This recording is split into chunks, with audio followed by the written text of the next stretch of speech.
New at 10, 2 days until Webster Grove's annual 4th of July celebration. But sparks are already flying over who's allowed to participate in the annual parade. Several people are on social media complaining about the National Rifle Association's chapter in Webster Groves. The NRA is taking part in the parade, and 5 on your side's Chris Davis reports from along that parade route. The 4th of July parade here in Webster Groves is so popular, many people have already placed their chair along the parade route. It's a huge family event, which is why Don Miller is now concerned should he still bring his family if the NRA is allowed to be here too.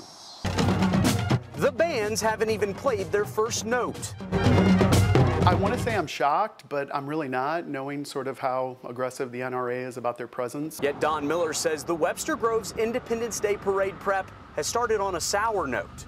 I myself don't feel safe when people are walking around with guns. The Webster Groves Police Department says the local NRA chapter has no plans of openly carrying firearms during the parade, but Don is doubtful. I know that they've promised that they're not going to do that. I'll believe that when I see it or don't see it, as the case is. He says he knows they have the First Amendment right to be there. But, you know, as I'm fond of telling my 10-year-old, just because you can do something doesn't necessarily mean you should do it. As Don debates whether they'll still attend, Aaron Tarlow, a proud gun store owner and lifetime member of the NRA, says count him in. Right, when there was a bunch of controversy on it, at that point, you know, I was like, I really need to go down there. Tarlow says even though the NRA often has an outspoken stance on Second Amendment rights at the national level, local members are familiar faces. We're just everyday people. The only thing we're concerned about is making sure that we're safe and that our family's safe. And believes being singled out when many other political groups are taking part isn't fair. The First Amendment does not just protect one particular political group or another.